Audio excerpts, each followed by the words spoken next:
And this certainly is a subversive text. It's subversive in ways that we may not expect, but you might remember that Rome had invaded Israel. They were the occupying power. And generally speaking, those who are being occupied are not favourably disposed towards those who are occupying them, and vice versa. It tends to be a relationship that has some deeply held animosity at its heart. And here we have a story that really subverts that animosity, because on the one hand, you've got a centurion who loves the people he is occupying, and on the other hand, you've got those who are being occupied who really appreciate the one who has come expressing that occupation. So it's a pretty outrageous story. And then you've got Jesus in the mix, declaring the outsider as the excellent example of faith. It's not your usual story. But the Jews were willing, the Jews around this centurion were willing to go and seek Jesus' help for this centurion because his faith was really evident. They mentioned just a few things, that he loves our nation and he built the synagogue for us. So the centurion would have had a lot of power, a lot of military might at his disposal, some Roman soldiers, and he used those resources to build a synagogue for the people. Now you might say he was a really smart political operator. Some of our politicians around today could take some notes perhaps, but it seems that it was more profound than that, because he wasn't just trying to win us over, he loves us. And we know the difference between being courted for some other purpose and when someone actually loves us. I think we know that most of the time. And this centurion seemed to really love the people. His faith was evident because he'd done stuff, including bricks and mortar stuff. He'd built a synagogue for them. You see, we do live out the things that we truly believe. And this centurion had somehow become captivated by the people of Israel. This is kind of what you'd hope, in a way, that anyone moving amongst the people would somehow find their values attractive, if they were living them out according to the call of God, and find that convicting and change them. And that seems to be exactly what has happened for this centurion. And so he starts to enact that which he really holds dear. He does build the synagogue. He does look after these people. He does form relationships of mutual respect with them, and things really start to change. And when the centurion hears about Jesus, he has confidence in this man and his authority. The centurion recognizes in Jesus a man who he hasn't actually met at this stage, but only knows about through the stories he's heard, presumably. Maybe he saw him at a distance. But through the stories that are circulating around Jesus, the centurion's going, this guy understands authority. He gets stuff done. Perhaps it was the teachings, perhaps it was the miracles, perhaps it was the respect that people had for Jesus that the centurion had heard about. But he got it. And he also understood that he was a Roman, a Gentile, somebody for whom if a Jew came into his home, that's quite a costly thing. So the Jew would then have to go and ritually cleanse themselves. It took a fair bit of time, a little bit of expense that was involved. And so when he thought about Jesus doing this thing for his servant, again, another indicator of this man, the centurion, who cared for his servant. It wasn't as common to care for your servants in those days, but he really cared about this valued servant. And he knows that it would be inconvenient and he's not worthy for Jesus to come into his home. So he understands the nature of Jesus' authority to such an extent that he says, you say the word and it will be done. I'm not worthy for you to come into my home. I'm unclean, I'm a Gentile. He wasn't being grovelly, he was just acknowledging the cultural realities of the situation. See, the centurion really understood authority, and you would as a centurion in the Roman army. That was one of the best army in the world at that time. They were efficient. Somebody at the top gave a command, and those underneath followed it to the letter or else. And so they were really finely tuned, oiled machine that was almost like a press the button here and the thing happens there, because the chain of command was so tight. Now, we interact with authority structures all the time, don't we? Whether you're at school and it's the school principal or your teacher or whatever it might be, whether it's just in normal society with the police, the courts, those kinds of things, whether it's at work with your boss, whether it's in society with elected representatives, all that sort of. We understand authority. We understand that there's some people, when they say and do things, it carries more weight than other people because they have the power to do it. This centurion really got that too. He knew where he was in his chain of command, and he knew what he could do, and he knew what he couldn't do. And so he understood authority. Later in Matthew's Gospel, after Jesus' resurrection, he will claim that all authority in heaven and on earth has been given to him, to Jesus. A universal authority. Now think about that for a moment. A universal authority. How can that possibly even work? Is that like the most powerful dictator with the greatest army that can inflict the most fearful coercion on the peoples of the world? No, this is a different kind of authority altogether.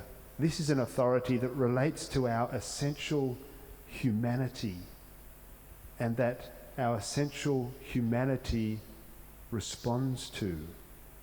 It's an authority built in doing that which is good, being a blessing, an authority that operates on the basis of inclusion rather than exclusion, an authority of serving and caring for everyone, an authority that takes responsibility, an authority of self-giving love.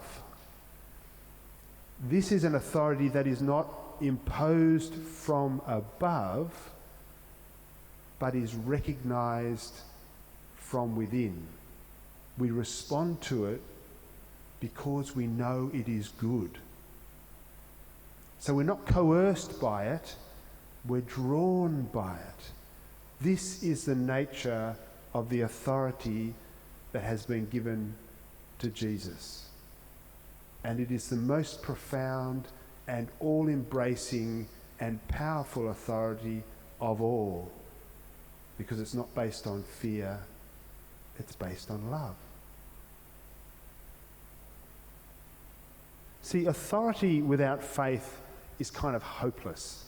If you've got authority, but you don't really have faith with that authority, it tends to go nowhere much. And sadly, you often see this in church hierarchies today.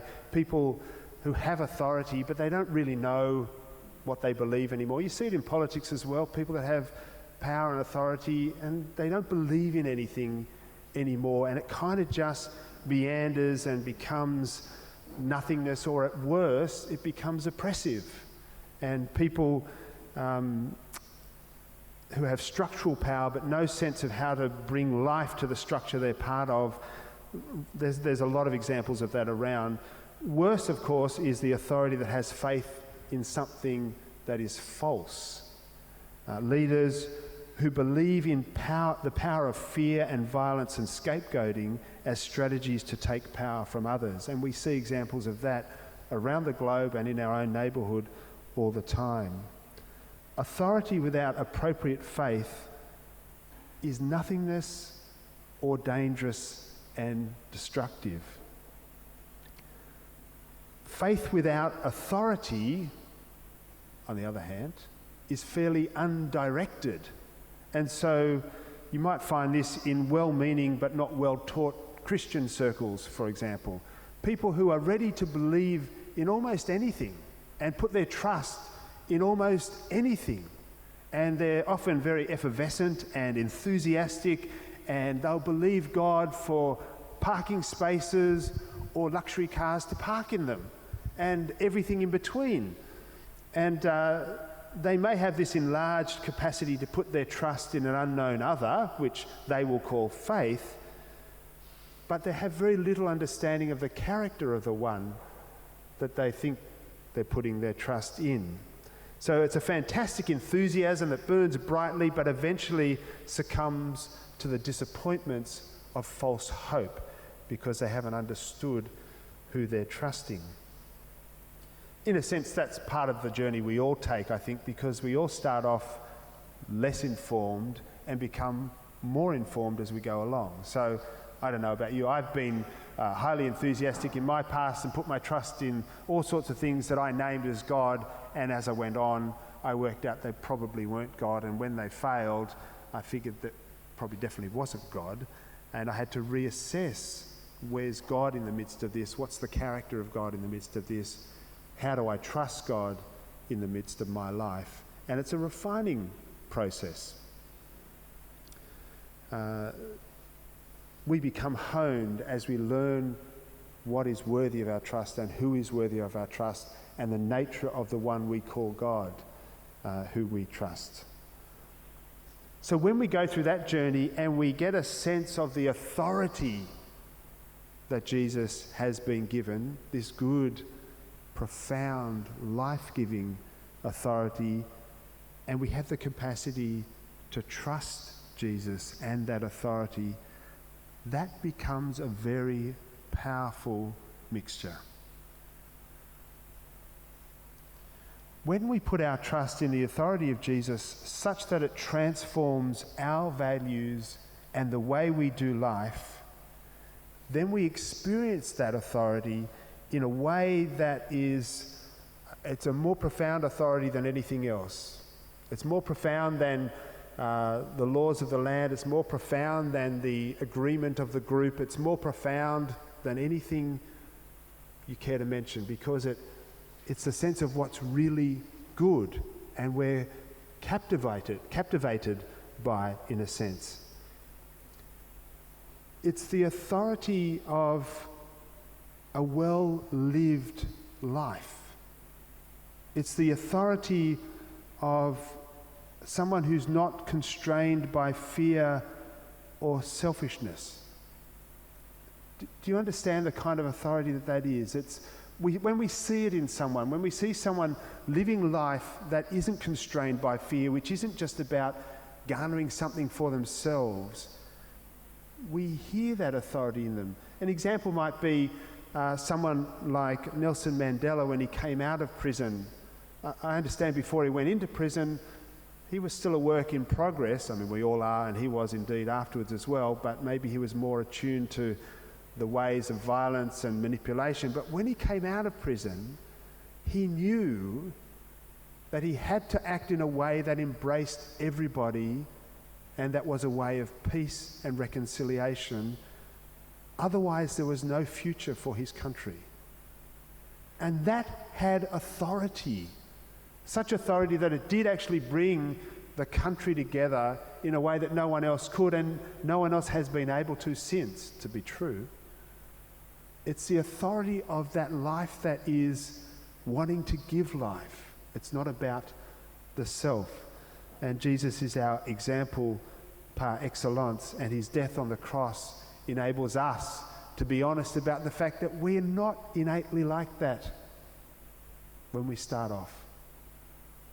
That we would actually rather push our troubles onto someone else to carry for us. We would rather murder the innocent than own our own violence. We don't do it in direct ways, we do it in all sorts of indirect ways, but that's who we are, and that's the confronting nature of the gospel. And then when we acknowledge that and own it, and hear the grace of God toward us, That's the moment where we have maximum traction to enter fully into this life and this authority that Jesus has and sends us out in. We know that we also have been saved, just like every other person around us either has been or needs to be. And in a sense, we continually need to enter into that salvation. So in a moment, we're going to gather around this table as we do each month. We're going to break the bread as we do each month and take the cup as we do regularly. We are going to gather around Jesus.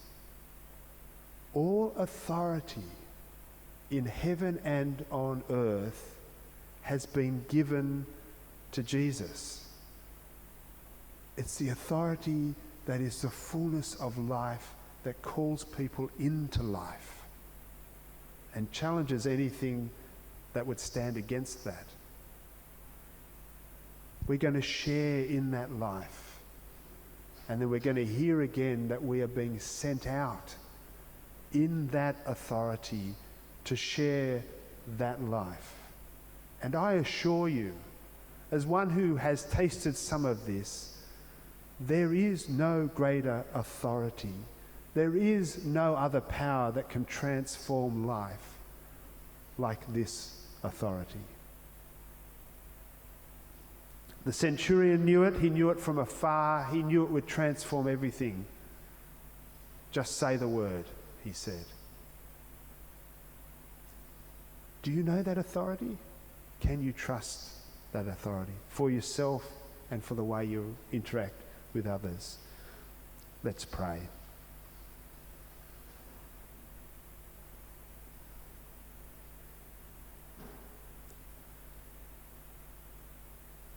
Lord Jesus, we are challenged and confronted by your amazing love. You interact with us in such a way that we don't put up our normal defences and justify ourselves.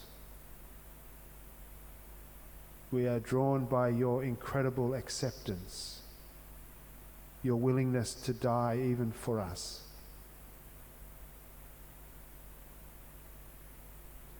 We want to know more of your heart, to draw closer to you and become expressions of your love in everything we say and in everything we do, to the glory of your name. Amen.